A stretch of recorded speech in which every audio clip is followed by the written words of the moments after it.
నీవు చేసిన ఉపకారములకు నేనేమి చెల్లింతును. నీవు చేసిన ఉపకారములకు నేనేమి చెల్లింతును. వేలాది దూడలనా, వేలాది పొట్టేళ్ళనా, వేలాది నదులంత విస్తార తైలము నీకిచ్చిన చాలునా.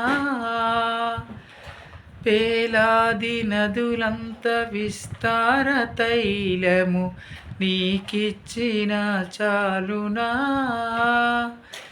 ఉదయకాలం దేవుడు దీవించునుగాక. అందరూ బాగున్నారా? ఎలా ఉన్నారు? దేవుడు మనందరినీ దీవించాలా, ఆశీర్వదించాలని చెప్పేసి మనస్ఫూర్తిగా కోరుకుంటున్నాను. ప్రతి ఒక్కరు కూడా మీరు నా గురించి ప్రార్థన చేయండి, నేను మీ గురించి ప్రార్థన చేస్తాను. దేవునిలో ఏకీభవించి అందరము హ్యాపీగా ఉండాలని చెప్పేసి మనస్ఫూర్తిగా కోరుకుంటున్నాను. నమ్మండి, దేవుణ్ణి నమ్మండి, విశ్వసించండి. దేవుడు మనకు అన్ని ఫలాలు ఇస్తాడు. అవమానాలు, ఎన్నో ఇబ్బందులు, అప్పుల సమస్యలు, కాళ్ళ నొప్పి, కడుపు నొప్పి, ఎంతో మానసిక మాంత్రిక శక్తులతో ఇబ్బంది పడుతున్న వాళ్ళు ప్రతి ఒక్కరు కూడా నిజమైనటువంటి దేవుణ్ణి మీరు గుర్తు చేసుకొని ఆ అప్పులన్నీ, ప్రాబ్లమ్స్ అన్నీ దేవుడు మనల్ని దీవిస్తూ వాటిని తీసేస్తూ ఉంటాడు. కాబట్టి ప్రతి ఒక్కరు కూడా దేవుని నామంలో మనం చాలా జాగ్రత్తగా ఉండాలని చెప్పేసి మనస్ఫూర్తిగా కోరుకుంటున్నాను. ఎందుకంటే దేవుడు మనకి ఇచ్చేటువంటి వాడు. మనము చనిపోయే వరకు మనము దేవుణ్ణి అస్సలే వదిలిపెట్టకూడదు. ఎందుకంటే నిజమైన దేవుడు యేసుక్రీస్తు కాబట్టి మనమందరము చాలా జాగ్రత్తగా ఉండాలని చెప్పేసి మనస్ఫూర్తిగా కోరుకుంటున్నాను.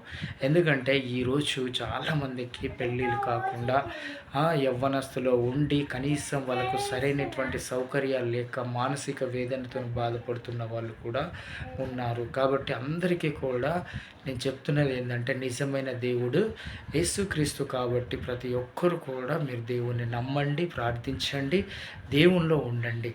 చిన్న మాటలు దేవుడు దీవించాలా. నీవు చేసిన ఉపకారములకు నేనేమి చెల్లింతును. వేలాది దూడలనా, వేలాది పొట్టేళ్ళనా.